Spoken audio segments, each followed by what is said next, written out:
Friday the 13th. We are live. Ooh, spooky. You know, some crazy stuff's going to happen if you're a handicapper and a gambler playing the races or playing any kind of sports or wagers on a Friday the 13th. But that's what we love. Hopefully it's good crazy as we will dive into the Friday Del Mar card. And we're going to talk about it sort of from a StableDuel standpoint. What's great about StableDuel is that it'll force us to not be able to play chalk in every single race. So you're going to get really good prices throughout from Caleb Knight, from Barry Spears. Both of them have been along the ride this entire Del Mar meet. We've had fun. A lot of you have probably been hanging out with us. And if you haven't before, thanks for joining us. We're going to do our best to make you some money today. Caleb, before we get started, while I send out a few tweets and get this thing rolling, tell everybody about you a little bit, some of the content that you have out there and where we can follow you. Yeah, definitely. So happy to be back on this Friday the 13th. So you can follow me on Twitter. I'm at CalebWVU. I'm part of a group of guys mentioned a few times already on the wrong lead. That's at wrong_lead on Twitter. So it's me and 4 other guys. And we do weekly live streams on Thursday evenings at 7:30 Central. A lot of StableDuel content, actually. We'll take a look at some of our best StableDuel plays, typically at Del Mar, since that's where the big contests are this summer. We'll throw some stuff out there for StableDuel, but also take a look at other races. We took a look at Arlington, actually, this past week for the nice card they have. So you can find us on The Wrong Lead, ontherwronglead.com, or just search us on YouTube. You can check us out. Barry, let us know about yourself. Big Mondays, and you're back on Twitter now. What's life like for like a week back on Twitter? It's just so nice to have you back. Hey, man, it's nice to be back. Yeah, I miss Twitter. I have to admit that. But I'm at Urban Handicapper, URBN Handicapper. I'm there all the time. You can hit me up. We can talk hoops, we can talk horses, we can talk whatever you feel like. I'm always there. And on Mondays, I do the Big Monday show with Chuck Simon on Going in Circles podcast at goingincircles.com, Apple, Spotify, iHeartRadio, all that stuff. Nice. You can find us. Nice. It's great. And what's cool about that is that you get handicapping, you get some gambling stuff, but a lot of like other topics that are relevant to horse racing. Right now, there's a lot of big news about a real big investigation that's happening. So that's like buzzworthy. So that's what I like about that show also, is that, you know, there's a lot of good handicapping gambling shows out there, but that you guys will also talk about a lot of the big topics. Yeah, we try to not go the route of making picks all the time. You know, we will do that. But, we kind of want to cover all the bases and give like a, kind of like the pulse of the industry type thing. Okay, well, we're going to do our best here to make some money for everybody today. We're going to go through the Friday card because there are multiple contests you could play for Friday at Del Mar. There is a $10 game for some of you who only have a few bucks left in your account. Maybe you don't have a whole ton of money, but you want to play in a smaller game. Maybe you want to get a feel for it. You've handicapped the Del Mar card, but you never really have dived in. Give this a look. There's a $50 game, and then there's a $500 double up. So 3 different options for your games at Del Mar just on Friday. Then on Saturday, there is a wine for the win at Del Mar. Who doesn't like a contest with a little added bonus of some vino? So we'll get some details for that at the end of the stream. Once we've gone through the Friday card, we're all going to give out a couple horses for Del Mar Saturday that you want to play and probably use in your StableDuel lineup. Remember, StableDuel is totally free to download the app. You can go download it anywhere you get your apps, and all you'll have to do when you sign up and register for your stable, you will just pay for whatever contest that you want to get involved in. So if it's a $10 contest, you pay 10. Just like any wagering account that you have, you'll deposit your money, you make your wagers, you win, you withdraw right away. It's very convenient, very easy. If you haven't checked it out, give it a look right now. We're going to dive into Friday, and we'll get to Caleb to kick off the Friday card. We will scratch the 3 My Main Champ first timer for Mike Maker. We've got Calbred Maiden Specials going a mile on the turf course to kick things off. Caleb, where are you going to go to start? Yeah, so this is not an easy race to start with. And to to steal a line out of Barry's book, I think I'm going to throw one downfield here. Okay. That's what I like to hear. And I ended up taking a look at this 9-horse, Blueberry Eyes. The horse showed very little in her debut, but that's not really unusual. Dan Blacker's 1 for 42 with first-time starters over the last 3 years. And while he's not amazing second time out, he gets about 13% winners, which is obviously a big upgrade. Looking at the pedigree, though, is kind of really what caught my eye here, is that this horse just screams, I want to run on turf. Mm-hmm. This is a horse, Roberto's Mango was a dam who was a stakes winner on the turf and had 4 wins from 10 starts on the turf overall. She produced a number of winning foals, including Accountability, who was a multiple-time winner on the turf. That's a full sibling to Blueberry Eyes, also by acclamation. So I really thought this horse just caught the wrong surface at the wrong distance in her debut. She didn't really take any money that day, so I don't think that was really a surprise. The class hike here from maiden claiming to maiden special is something that normally would kind of put me off, but I don't really weigh it as heavily when it comes to Cowbreds because I've just seen these moves too often to really be scared off. And this is not a strong race in particular either, right? It's just not the strongest race in the world, if you're looking at it from an individual standpoint. Yeah, it's not a strong race. So I was kind of looking for a long shot here because none of the short prices did much for me. Blacker's excellent sprinter out, 30% with a nice ROI. So I was kind of taking a chance here that this one could improve on the surface change and the distance stretch out here. Let's get to Barry. Barry, how are you going to kick off this card? Yeah, I'm in agreement, fellas. This is a really weird race. I think this whole card is kind of strange because it could just completely chalk out and be uninspiring, or like it'll be just long shot after long shot after long shot. Because there's a lot of favorites on this card that don't necessarily need to be favorites, and they probably will be and lose, hopefully. But this is a race that I thought I would kind of start it off and go with 2 horses here. Okay. The 1 horse, Medina Man, was the one that really caught my eye. I liked his race back at Los Al. He ran a pretty good race that day. By Tourist, who obviously won the Breeders' Cup Mile, should want to have the turf here. And like you said, these horses, there's nobody just a standout or anybody that's unbeatable here. So I'd like to give that horse a shot, especially on the stretch out. That might do this horse a lot of good. And then the other one was Velvet Ghost. Out of Shaman Ghost, who's out of Ghost Zapper. There's some turf pedigree here. I in particular like his last 2 works, both at Del Mar, the 48-1 from the gate, and then the 101 from the gate. Nobody really has any works that kind of stood out. These 2 actually did, so I'm going to take a shot. I'm taking a shot too right off the bat. Some of the Birdcage fans out there are going to be very happy because I will not wear shoes because they make me fall down. I'm going with Agator Spartacus here. He works hard for his money, so hard for his money, so you better treat me right. So what's funny about Agator, his dam, Stars Collide, she looked a lot like him. So she was 0 for 4 to start on the dirt. She had 1 second in there where she was well beaten. But her first couple races, they weren't good at all. Then she tried the turf. She ran second in her turf debut at 23-1. And after that, on the grass, she ran 27 times total. She had 3 wins, 3 seconds, and 10 thirds. She's pretty consistent. She showed up a lot and was really honest. So, Agator is going to have to improve a little bit to beat this group, but we've talked about how we don't think there are any monsters in here. He has every right to step forward on the grass. His lone sib was 1 for 4 on the turf. So we've got a dam that did well on the grass. The only sib that she's produced is 1 on the grass.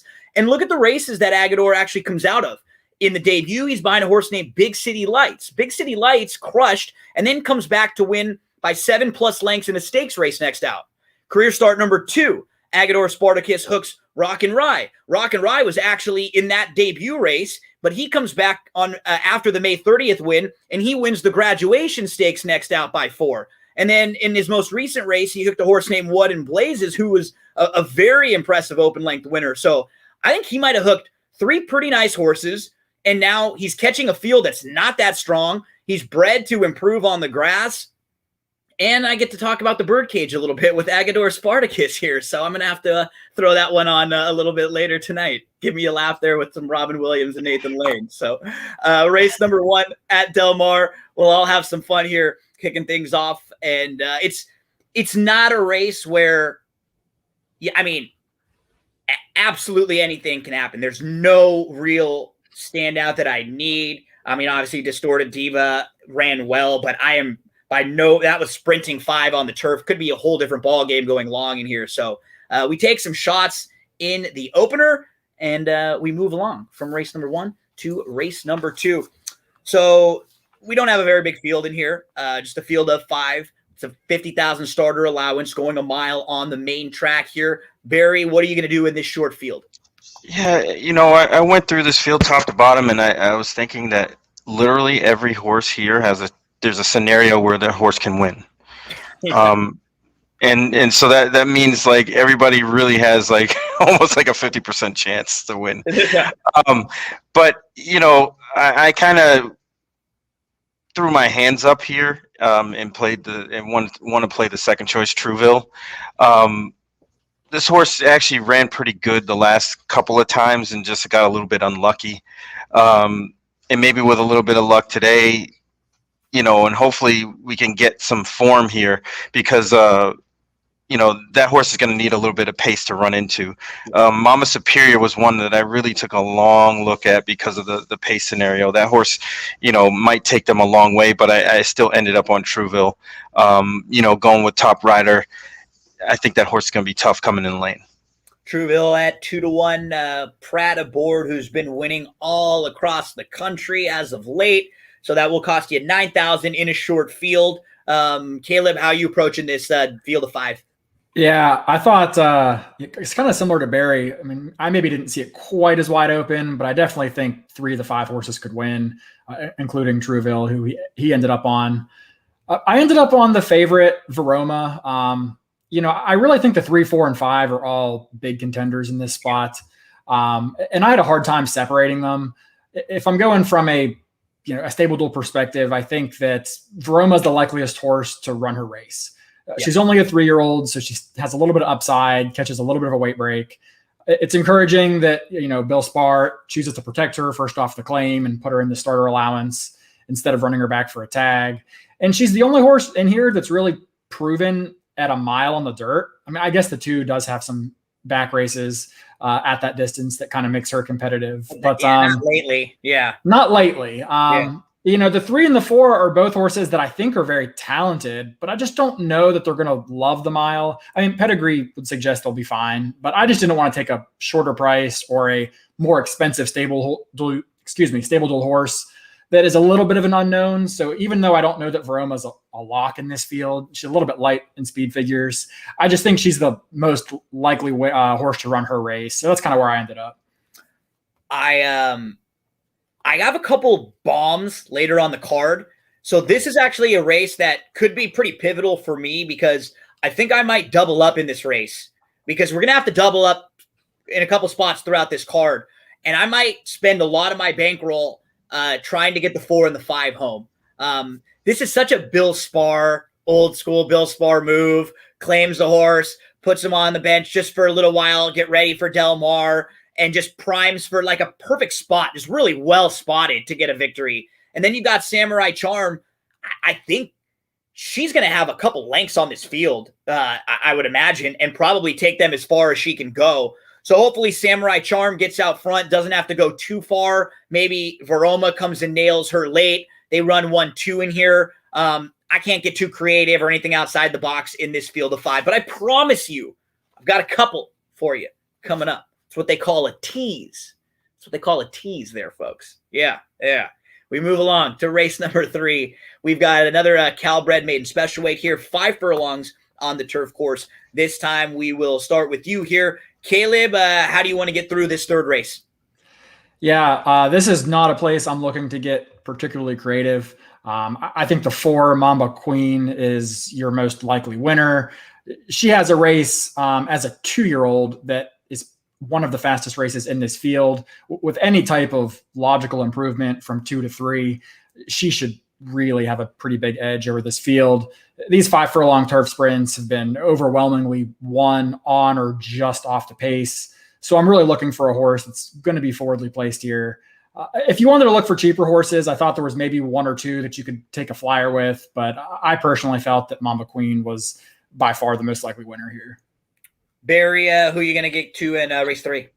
Yeah, this is another one, kind of like the first race where everybody kind of looks the same. Nobody's really a standout. I mean, even the horse that's 30-1, the 2, I mean, getting blinkers, you could see a form reversal is possible. Probably not likely, but it's possible. So with that being said, I went to the outside horse, Nan Elizabeth. I thought that horse showed a little bit of ability after kind of getting a little bit of trouble and ran kind of greenly on July 3rd. So, I'm expecting some improvement. I see the steady work pattern since, which is very encouraging for me. I know McCarthy has 2 in this race, including the 1, and that's another one that I thought about using in this race as well. But I'm going to stick with the 8 because of the post. I like the outside post on this 5.5 furlong trip, stalk and pounce kind of thing, and we can get this money. So Mamba Queen, super logical, wouldn't talk you off Mamba Queen, wouldn't talk you off Nan Elizabeth. Wrong Turn Cupid corner is a really good spot. He always does very, very well with first-time starters and horses that don't even have a lot of racing experience. He gets them ready to rock. Kitten's Kid, 4 winning sibs, one of them on the turf. Wouldn't talk you off that one. I'm probably going to land on the 1. I just don't – I wish the horse was not drawn down towards the inside. That's my only concern. I really wish she was just drawn a little more towards the outside. Sean McCarthy, who also trains Nan Elizabeth, who Barry mentioned, is just so much better with horses that have a race or 2 under their belt. And this dam was actually a stakes winner on the turf. She's produced 2 foals. One of them tried the turf. They were 0 for 5 on it, but they did run 2nd and 3rd. So it wasn't like they were bad on the grass. They actually had a little bit of grass success. They weren't awful on it. Dam won on it. So I think Applaud the Bench will improve in here, and definitely a horse if you're playing this race individually or exactas, tries, and supers. Definitely a horse I would play underneath in some of them. Maybe one to throw in some of your early pick 5 or 2. Applaud the Bench will only cost you $750 because it's a 12-1 shot on the morning line. So wouldn't have to spend up a whole lot here in the 3rd race, 5 furlongs on the turf course. We will move to race number 4. We've got maiden 20 claimers going a mile on the main in here. To me, the 8 comes in obviously for Moquette from Churchill and is going to be really, really tough. I'd imagine this horse is probably going to be 4 to 5, 3 to 5 off of the 8 to 5 morning line. So will cost you $9,400 in a StableDuel situation, but this isn't a horse that I don't think I would try to beat in any kind of rolling exotics. If you don't have enough to spend up and maybe you want to go in a different direction, I thought the 6 Class Code was a horse that you could include. He's 5-1 on the morning line, or 6-1 on the morning line. She is, and so she would cost you $5,000. She debuted going against maiden special weights, Calbred maiden specials. She drew the rail that day. I think you can put a line right through it. Her second start, she dropped in class, showed a little bit of improvement. And then in her 3rd start, she actually, I didn't think it was bad. She was at Losal last time out. She broke outwards. She was 7th of 8, about 8 lengths off. And she really got going late down the middle of the racetrack. She was just a length out of 2nd. In races like this, where you generally don't have horses that want to pass horses late, I actually think she can. And I don't think she has to be so far back. She actually showed us 2 starts back. She can sit much closer if she has to. So Class Code, I sort of like more than a lot of the others in here. If you really were looking for another, maybe Queen of Love would be another price I would include. Let's get to Barry to get his thoughts on race number 4. Yeah, again, this is going to be the running theme today. We're it's kind of one of these weird mediocre fields and a maiden going long that everybody kind of has a shot if something goes wrong or goes right, whatever, however you want to view it. I think you're right about the 8. Everything is pointing to that horse being the one to beat. I suspect that horse is going to be well below 8 to 5.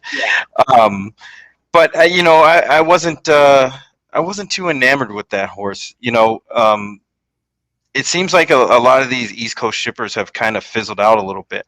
Matt, And Caleb was giving us those stats. We've had a couple of them win, but the dirt ones still haven't been like Right. overwhelming or anything. and that's why I'm kind of going another direction here. And I landed on number 2, Queen of Love. I like the fact the horse is getting the weight break. Compared to everybody else. I know she ran with the same amount last time with Jessica Pfeiffer. But I'm also a big fan of the second time at the level after dropping somewhat. Absolutely. And then also that they fit there, right? Like this is Right. where she belongs, right, and they get that one spin, and then they go, it's go time. And then Jeff Mull's second off the, with this kind of a layoff, second off the layoff is pretty good too. So I'm not too fond of any of these horses. Like this is kind of like a pass race for me, just day-to-day play. But in a StableDuel situation, I can't take the favorite here. Yeah. So that's where I landed. Yeah, only going to cost you 3,000 off that 8-1 morning line, and just seems like a very logical spot for this horse to take a nice step forward with that race under her belt. So Queen of Love for Barry. Kind of disappointed though. I mean, I thought we were going to get some Beyonce singing. Oh, I know. The I'm sorry. Dang, I know. I'm sorry. I had the wrong note down, so I didn't get that memo. My apologies. Caleb, where are you headed in the fourth? Well, I don't know any songs about her, but I ended up on the 3, Curious Ingy. I don't know what to do with the 8. I'm kind of with Barry on that one with La Pulcinella. I probably didn't say that right, but that's a horse that on figs should win, but I've seen a number of these horses that on figures should win that ship in and just either don't handle the surface or don't ship well or for some reason or another don't respond. So I'm not willing to pay up for her here. The number 3, the horse I did land on, Curious Ingy, I'm a big fan of a horse doing anything for the second time, whether it's second time route, second time on a new surface. Because generally sometimes I think it takes them a start to sort of get used to what they were doing, especially with younger, lightly raced horses. So Curious Ingy last time stretched out to a mile racing at Santa Anita back in April, and the horse really, really stumbled bad. Sometimes the running line will say, stumbled, and the horse just bobbles a little bit. But this horse pretty much went to her knees and lost all good chance at the beginning. So she still finished honestly and passed, a horse or two and made up about 4 lengths on the field despite blowing the start that day.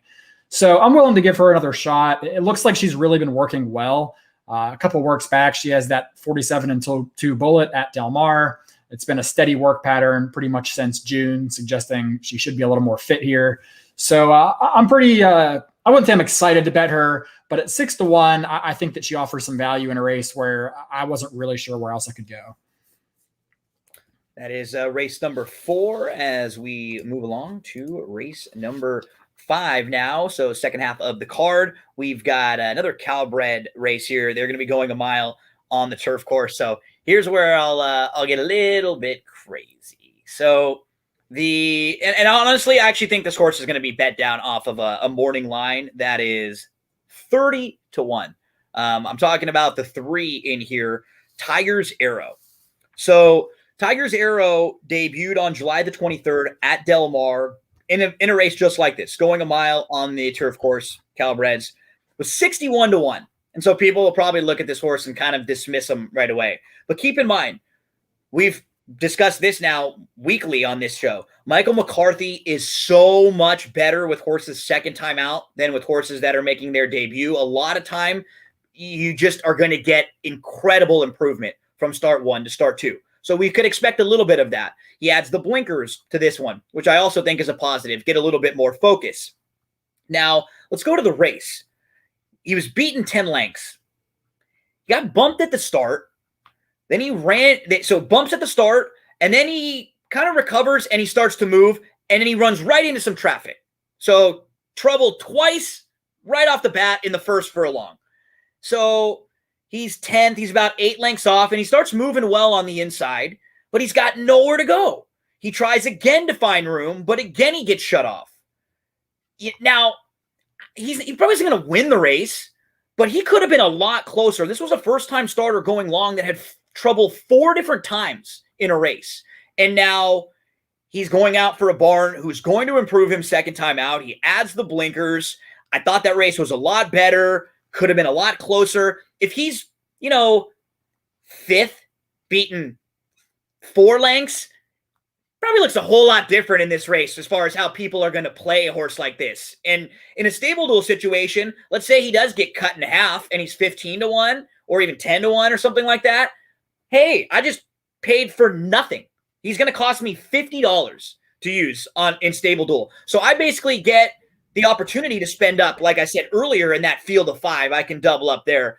Tiger's Arrow, to me, is an absolute must-use horse in a lot of rolling exotics. Even another little positive thing, like I don't just blindly bet riders or anything, but I always like little things. Like Jose Valdivia Jr. is a very good turf rider. In particular, going long on the turf, someone to get a horse to relax, to try to get, find a way through. Ran into some trouble last time out with this horse, so probably figured him out a little bit now. I think Tiger's Arrow is really interesting. Reportedly working pretty well in the morning too. And you can check out some of these works for a 30-1 shot. Normally you got to try to beg for 1 or 2 things to like about a horse that's at that price. Give me Tiger's Arrow that I will be using in exotics. Now, if you're playing other stuff, like I would use this horse on top of and then underneath, like very logical horses, 5, 6, 7, 8, 9, any combinations of those horses to the outside, I wouldn't talk you off using, and I'll probably put this horse over and under. Caleb, where are you headed in the 5th? Yeah, this is a really interesting race because I'm definitely not against your 3. That's one of the horses I had written down. But I'm surprised because I think we're going to both pick 30-1 shots that aren't the same. Nice. So 7. I ended on the 7. Yeah. Yes. Nice. This horse had what I would consider just an educational race that wasn't really entered to win. A horse took 0 money, missed the break, was off slow. We were 60-1 and 50-1 in the same race last time. I know. I mean, 30-1 again. Maybe that speaks volumes about what we think of the favorites in this race. I know, but, exactly. Yeah. This horse was off a little slow and had a ride I just don't love. The horse didn't have any cover, so it was there was a kind of a herd of horses in the front that were stacked, 2 or 3 across. On the turf. It just never. It just doesn't. This horse had no one within 2 lengths of him, forward, backward, or sideways. And I just don't like that, especially for a first-time starter. Drayden tried to get the horse into the race by making a middle move up the fence, and that just got shut off completely going into the turn. And then really he just kind of wrapped the horse up. I don't know if maybe he was riding to instructions, but he never went to the crop. He flagged a little bit in the stretch going right-handed, just kind of showing the horse the stick, but never really asked this horse for her best. So I really think that maybe was more of just a glorified published workout. And the second time out here, I think she's going to be a little more well-meant, a little bit sharper. And yeah, I'm willing to take a shot on a horse at a price here because none of the short prices do much for me. Barry, where are you headed in race 5? I am doing the opposite, although I did take a long look at both of your horses, but I felt that this race has enough speed that it makes the 9 really hard to get around here. Only because, you can see in the running lines here, this horse has just been right on it. And some people could say, hey, you know what, this horse doesn't want to win. I can't say that after 4 starts because, the horse has been wide a lot and is probably going to get another wide trip here, but he also finishes. He's right around it. He's just destined to break his maiden. I think today is the day. You got speed with Donner Lake, who will probably show some speed. Hail Freedom, who he's beat before, also showing speed. Larry Legend will probably go out there. Clear Jets might actually show up and run early. So, we get that kind of pace up front. I think, I'm leaving it in the hands of the best jockey in the country. So all 3 of our horses will appreciate that too, if that's the case. Yes, that's true. We'll all be sitting back and launching and just hoping for things to come back to us. So yeah, we all sort of feel from a race shape, we have similar feelings, just 3 totally different horses, bombs for us. Barry goes with Big Coop here in a fun 5th race. That's going to be another, again, this is that really important race on an 8 race card that if you're playing early pick 5, early pick 4, late pick 4s and stuff, you have to be right about this race because this one connects all of them. Best of luck in the 5th at Del Mar. And hello to Coach Rye Hauer out there who says, "What's up, everyone?" Hey, Coach, how you doing? Hope everything's going well. What's up, Coach? On this Friday. Coach? Football coach, basketball coach, baseball coach? What are you the coach of? Life, just in general? Life coach. That's good. Life coach, right? Need that too. Yeah, we can all use it. As we get into race number 6 at Del Mar, 20 non-3 claimers, 6 furlongs on the main. So there is a pretty big scratch in this race now, I believe, with a box of chocolates coming out. So I thought in that case, this was a race where I absolutely liked the horse who I was keying in on from a StableDuel standpoint, because I feel like with that scratch, he'll probably take more money, but will still not have to pay up quite as much. I'm talking about Oliva, the 10, who I will gravitate to towards the outside. So he's 6-1 on the morning line. He'll probably end up going off somewhere more in the 7-2 range now with that scratch, a box of chocolates. Scabbard, old classy individual who's been in a lot of bigger races, but generally these aren't the type of horses I like to play in claiming spots like this where, he could beat me and I wouldn't be shocked, but he continues to kind of drop down the class ranks. He's another one that shows up from Churchill against 30 claimers. So you claim him for 30 right away. He's in for 20. I know you get some of the ship and win bonus, but it's not always a positive. So I look at Oliva, who was trying to figure out where he belongs, right? You kind of look at this guy's career, and he won a couple races early on, and then since then, they've not really been sure what to do with him. They tried stakes, they tried some spots that came up pretty tough, and he's had some physical issues. He hasn't really been able to string a whole lot of races together. Now what you see is a horse who raced back in the end of August of 2020. He didn't race again until April of 2021. And then he was off for a few months, which I never like. You come back off of a layoff, and then you're off again for a few months. The layoff after a layoff. But he came on July the 16th to Del Mar. They went to this level, the 20 on 3 level. So we've just been talking about that second time at the level angle. And Oliva, I thought, ran really, really well. He was, he was just in a little bit tight early, but he was right at the challenge for the lead. He ended up sitting second. He took a shot at Seed of Success, but that horse was on the lead and was just a little bit too good. Oliva was a clear-cut second that day. He got all the way up to within a half length at the top of the lane. He made his bid, but he just was not quite good enough. I applaud efforts like that when you do everything that you normally would do. You run your race, but you just run into a horse that was better than you that day. He was well clear of everybody else that was third, and now he can sit from the outside. He cuts back a little bit, so a little bit more punch. So you get the cutback and the second start off of the layoff. And really, only your third start in almost a year since August of last year. So how much fitness is he going to get out of that last race where he ran really well? He ran right into the teeth of the winner and took a shot. I think you're going to get so much bottom out of that from Oliva. This might be a horse who I single in some late exotics also. Maybe try to get a little separation here. And anything over 5-2 now, probably 3-1 with the scratch of box of chocolates, I'll make a win wager on Oliva in race 6 at Del Mar. Let's get to Barry for this 6th race. Where are you going to go, Barry? Well, like you alluded to, and as we heard, that the scratch of box of chocolates here is big. Because I thought that horse was kind of a standout. And I was going to try to play a horse that was probably not going to win, but finish in the money. Now with that horse out, I don't like Scabbard for a lot of the reasons that you mentioned. The horse has pretty much been in a downward spiral and ends up here at Del Mar in a 20,000 non-winners of 3. That's not a good look. But that leads me to the horse that I did use or want to use and will play is the 1 Eustace. I think this horse has some class kind of going back into 2020. And if you take out that horse's synthetic and turf races, if you just take them off the page and just look at his dirt races, he's ultra competitive with these horses. I like Jonathan Wong off the claim. He's deadly. He's having a little bit of a rough Del Mar meeting, but he's as good as trainer as anybody out there. So off the claim, I love that work. Another one, I'm not really huge into works, which is crazy, and I've mentioned it several times, but I like that work off the claim.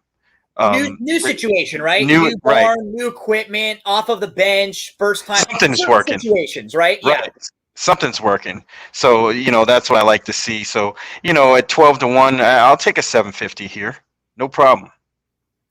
Coach Rye Hauer is a basketball coach. All right, my man. And he says, so awesome. I'll have to help you get some tips for Milo as I've been getting him out on the court now. He's been out there with me a couple times. We can't really get anything close to the hoop, so we're working on passing right now. He's going to be awesome. He could be the next John Stockton. So, yeah, he'll get ready for that. Ricky Rubio Jr. Rubio, hell yeah. Maybe Lonzo's a great passer. Rondo, some good ones. Yeah. There you go. Plenty of good ones that he's been able to see in just his short time on this planet. Coach Rye Howard, thank you for checking in with us. He says, and teaching people what horses not to bet on. So where do I sign up?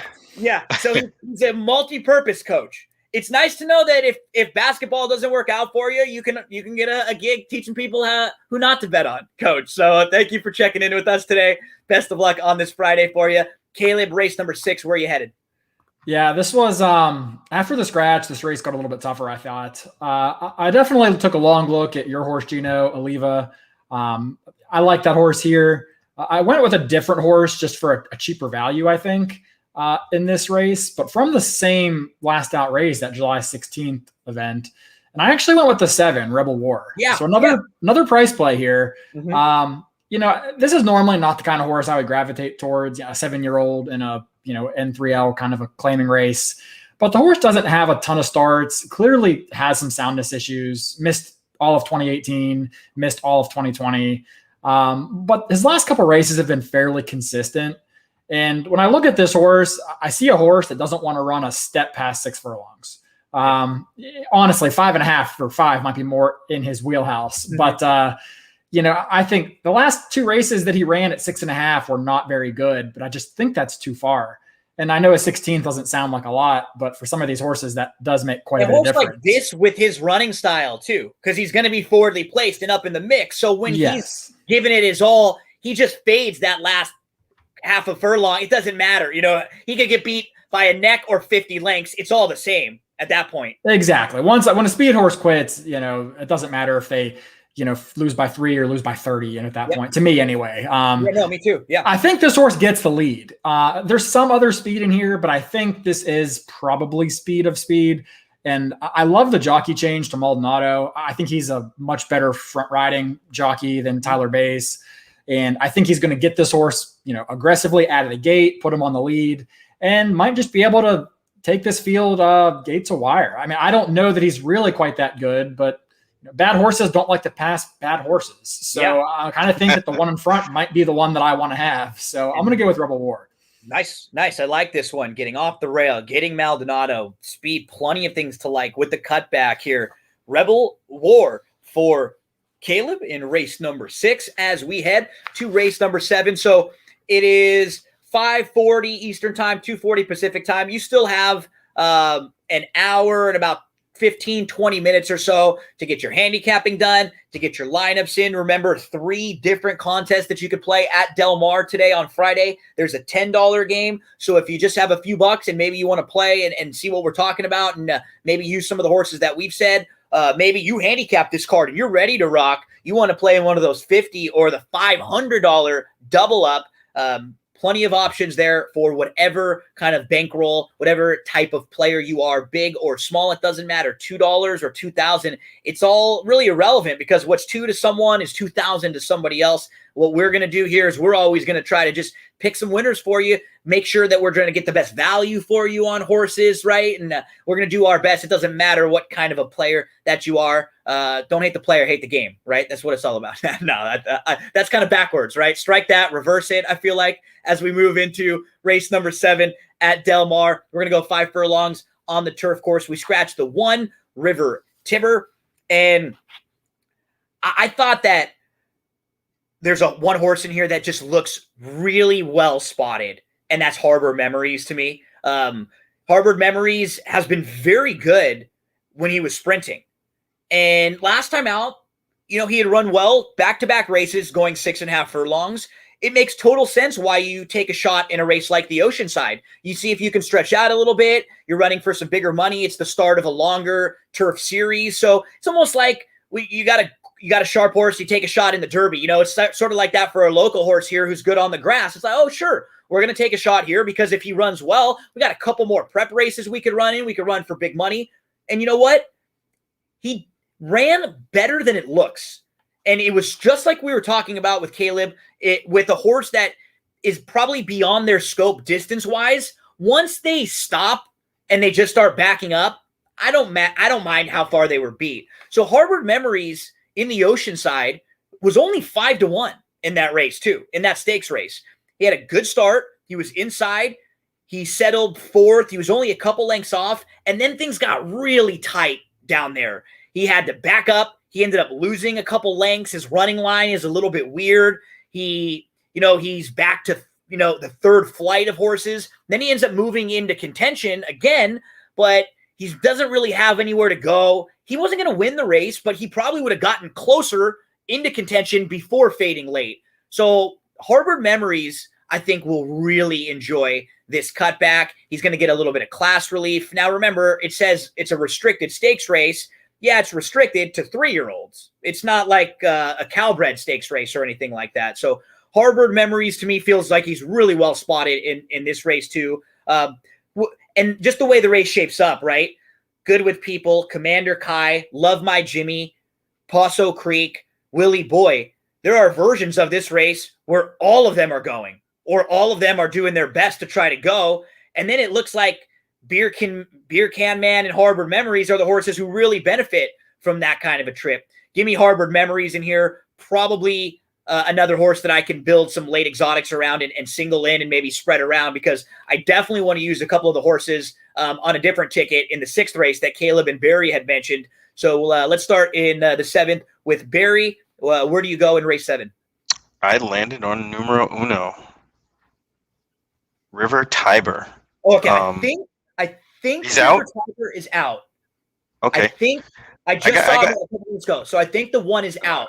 Okay. So if you want, let's give you a second. We'll go. No, I'm all set. I already know who I got, and it's the same horse you were on. Why did I think you needed any time? Because you liked this horse last time. Yes, I did. And yep, absolutely. If you liked him last time, nothing off of that race would make you think he wouldn't fit in here, right? Exactly. I just wish he was in, because he has the running style, and the other horse that I liked is your horse, who's going to get the same exact trip, I think. Yeah. So, it was just a matter of who's going to get the better trip. Mm-hmm. I'm always going to take the longer priced horse. 100%. So with that being said, and the 1 out, we're going to take the 6 for every reason that you mentioned. I mean, he's definitely, finished a good second behind Dream Shake, Rock Your World. Yep. I mean, Crew Dragon ran well yesterday, right? Yep. And so this horse is good to go. I'm just afraid, obviously playing him flat, he's going to be well below that 7-2, unfortunately. Absolutely. Yeah, absolutely. Kayla, where are you headed in the 7th? Yeah, I had 2 horses written down. One of them was Harbor Memories. The other one is Beer Can Man, the 5. The 5 was probably my top pick. He just looks like he trips out from a pace perspective here. Absolutely. You kind of touched it on it, Gino, but there's just I know it's a turf sprint, which typically always have a lot of speed, but it just seems like he's been able to sit off and pass other horses, which is something that a lot of these other horses have never had to or been able to do. So I went to 2 horses I think can come from off the pace, which is the 5 and the 6. And I think you're getting very generous prices at 7-2 on the morning line for both of those. In StableDuel, I think you'll be lucky to see half that for both of them, to be honest. So. I agree. I would not be shocked because they just win or lose. They both look like they're just going to get such great trips in this race, the way it shapes up. Like you said, in 5 furlongs, you don't expect there to be 10 stone cold closers in the race, but there's usually, half of the horses are more tactical, horses that kind of have positional speed. It feels like a lot of these horses, if they're not right on the lead, I'm pretty concerned about their chances to win because it seems like they have to be right there or within about a half length. And I think that bodes for a very contested pace scenario in race number 7. So we're going to get to race number 8. We'll try to close out this Friday Del Mar card with a winner for you. And then we will get to a couple plays for Del Mar Saturday. So if you have past performances for Saturday and you want to mark a couple things down or follow along with us, hang out for a little after we finish this 8th race. We'll give you a few for Saturday. Also, race number 8 to close things out. Caleb, where are you headed? Yeah, so the more I talk through this card, the more I realize I found some prices, I guess. I know. So I'm excited. A couple pick 4s and 5s, rolling exotics, some horses. Yeah, definitely. Yeah. And I think it's more of a function of the race that there's just I don't feel good about the favorites in a lot of these races. And and those are, sometimes my opinion isn't that I love a particular horse. It's that I don't like 2 or 3 of the shorter prices. Absolutely. And in this race, I actually kind of do like a horse a bit. And that's the 6, State of the Union. Yeah. So he's 15-1. This horse kind of had a no chance debut, threw his head at the gate, was off slow, broke last in a field of 8 from the rail, which is pretty much a death sentence for a 2-year-old. I usually don't like 2-year-olds breaking from the rail anyway. That's a tough post for a first-time starter that's pretty green. This horse missed the break and then kind of shuffled to the back, paid the price.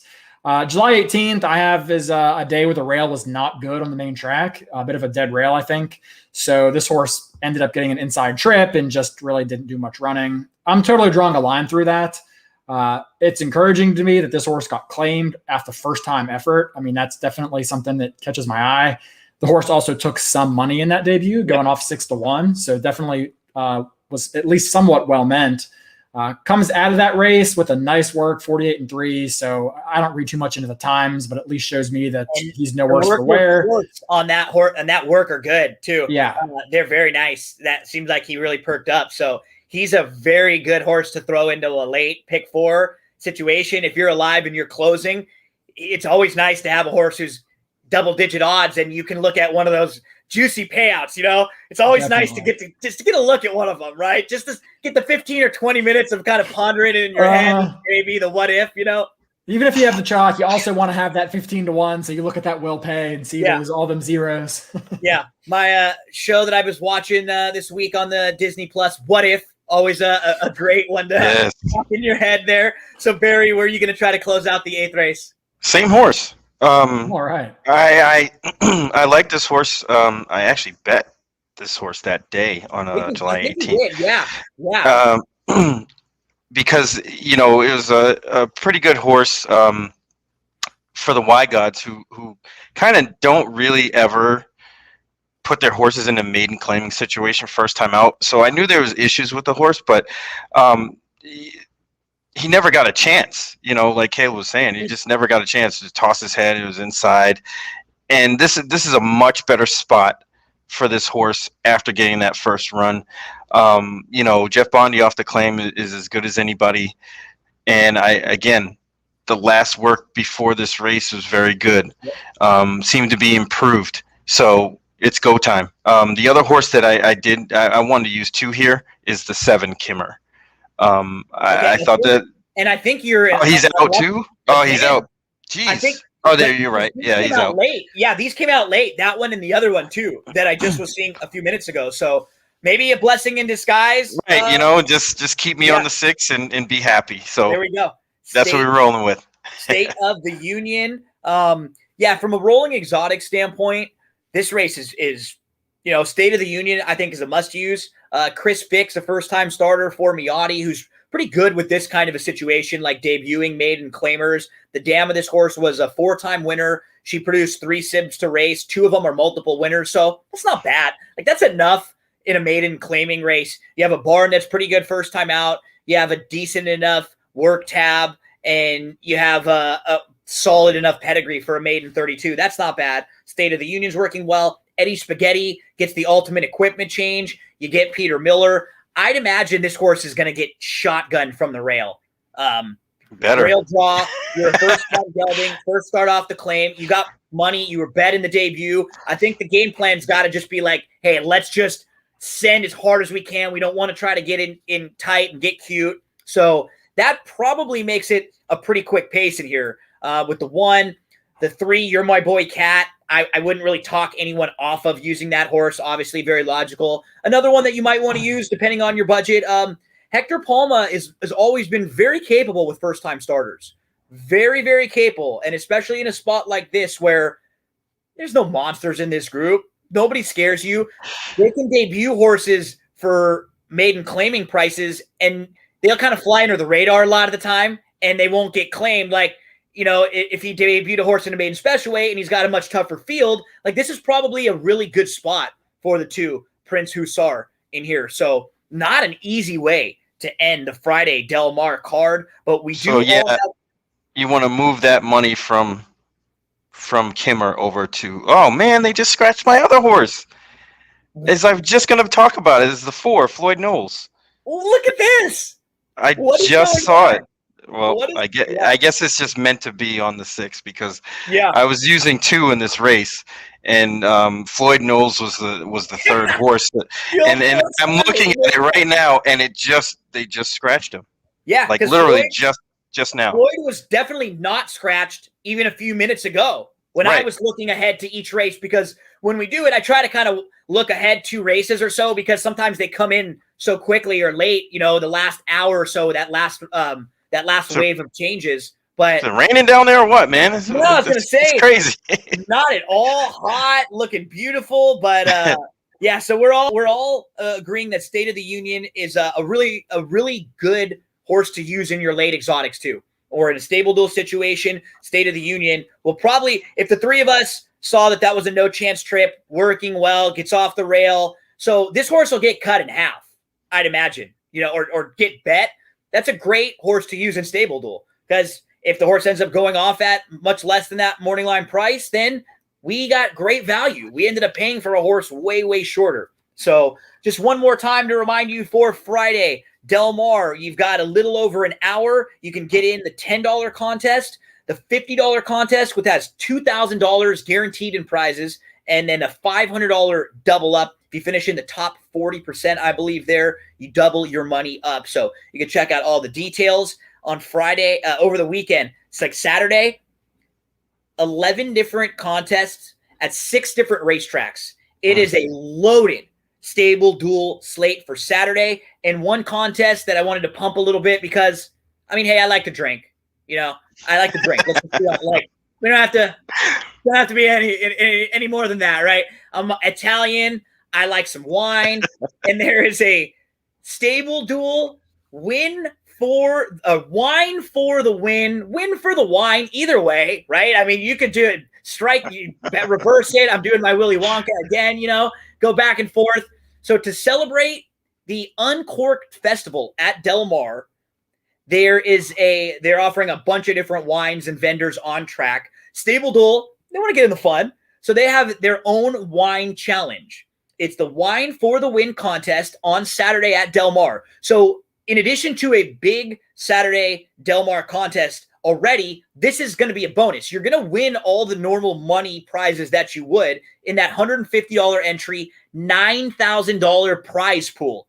Big money we're playing for on Saturday. The winner also gets 3 bottles of wine from Mayhew Wine Shop in Boston. So you get the prizes, plus you get 3 bottles of wine. You can keep those for yourself. You can use them for a gift for someone, for the lady, for the gentleman, the significant other, whoever that may be. You can pretend like you know a lot about wine and act like you went and picked it out personally. This is a really nice perk.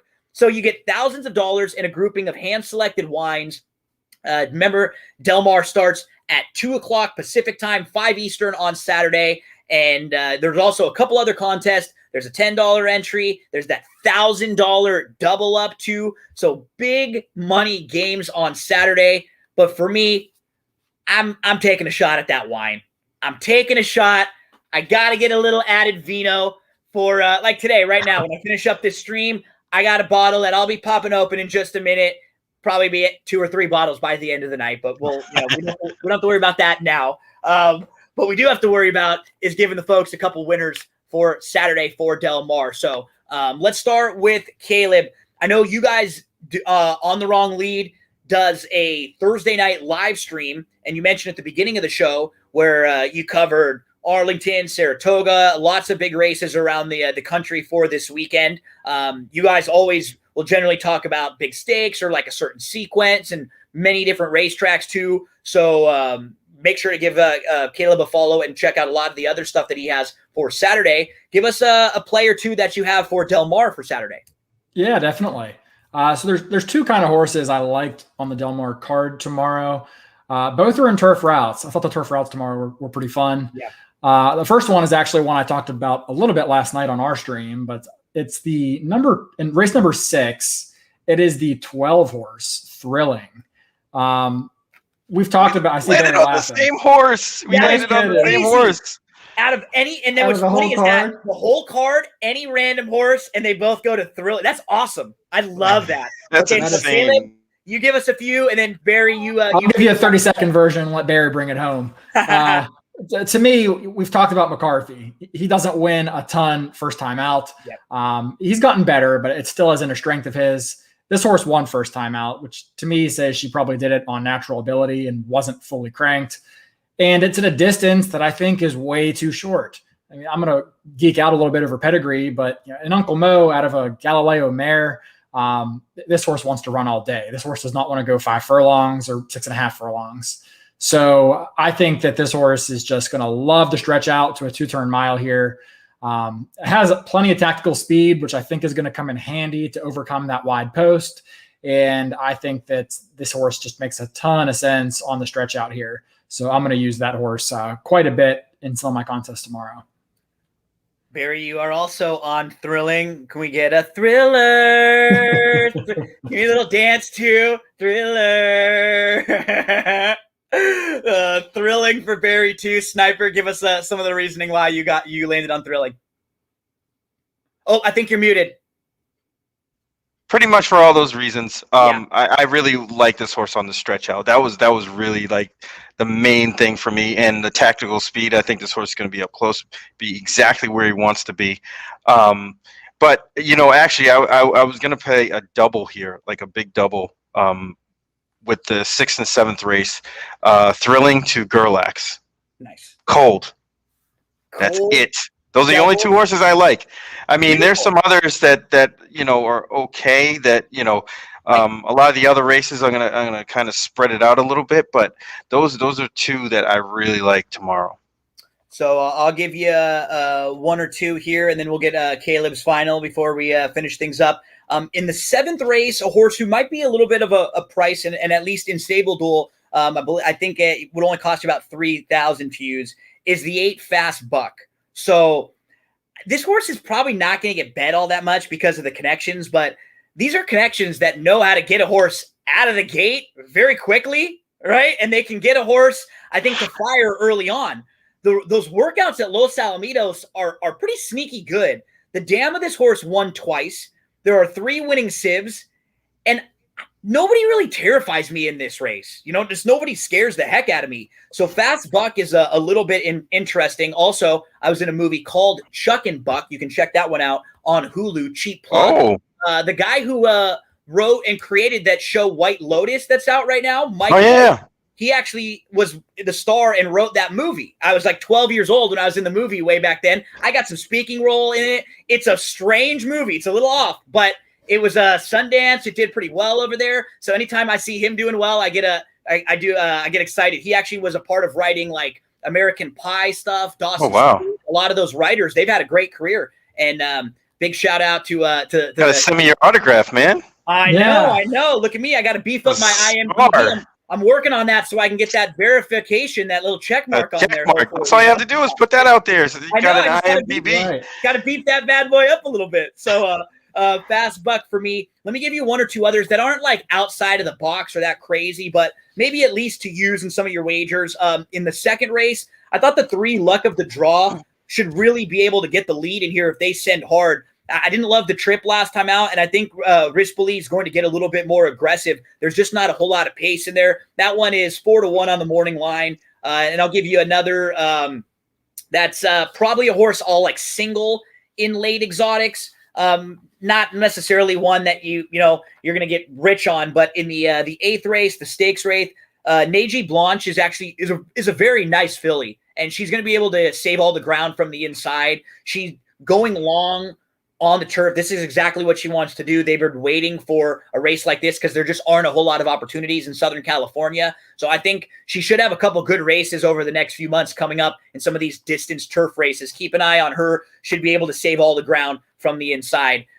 Caleb, let's get over to you for one more play for the Saturday Del Mar card. Yeah, so same race actually, but nice. I looked at the 7 Red Lark. Nice. So this is a horse that I think honestly got a bit of a fluky win in the Del Mar Oaks as a 3-year-old, and then Connections got a little ambitious and put her in some spots where she just really wasn't that good. But she also was compromised by a slow pace in a lot of those other starts. That Golden Gate race, she probably was best, but was stuck behind a slow pace. 3 back at Santa Anita in the grade 3, once again, stuck behind a slow pace. So she is at the mercy of the pace in front of her, but I think when you stretch out to these marathon distances, the pace tends to even out a little bit more. She has plenty of more time to get into her stride. I think she wants to run all day. Patty Gallagher's winning at a pretty good clip right now at Del Mar. I'm not the biggest fan of Mike Smith on turf, but I do sort of feel like he fits this horse that kind of has that one-run style and just kind of wants to sit back and make one big move. I think Red Lark at a price, it could make some sense here. But this was a pretty open race, I thought. So I was looking for one that might be a bit of an outsider. Yeah, some hidden form there for Red Lark. That is Saturday at Del Mar. Junior B gives a shout out, and he says, that man with the Marlins hat, really suspect. Really suspect. So, we got. That's my man. That's my man. I'm gonna hit him up on Facebook after this. There we go. Junior, words. Junior, thank you for hanging out with us for a little bit. Barry, he's always one of the best suspects to give you a winner. How about that? Yeah, last week. You're looking for first race. You're looking for a winner. He gave you a nice 12-1 shot right off the bat. We ran 1-2 with the horse that we liked. We got a nice exacta to get things kicked off right away. So, every week, that's what's great. It's been a team effort. It seems like every week it's one of us or combinations. And we're always trying to give you outside the box horses too, right? We're never going to get excited about like, oh yeah, we thought this was the 8-5 horse to win. We're not going to be happy about that. We want to make sure we lead you to a horse that maybe you weren't looking at to begin with. That's the whole point. That's why I do my shows and I like doing it. One of the pieces of advice I got really early on when I was at TVG was somebody said, hey, to me, give me something that's not in the form or that's not there in the program that not everybody can just instantly look down and see.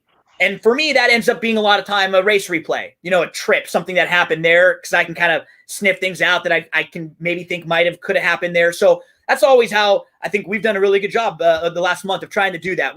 Giving you something that maybe you wouldn't have seen or you wouldn't necessarily have thought about when you did your first look at the Friday and now some of the Saturday cards. So Caleb, thank you so much, buddy. Barry, thank you so much. We'll be back again next week. I'd love to have you both again. This has been so much fun. I've really enjoyed it. And one more time, just to remember, $150 entry to get in that $9,000 prize pool on Saturday. Wine for the win. You get the money that you would win, and you're also going to get 3 bottles of wine from Mayhew Wine Shop in Boston, Massachusetts. Check them out.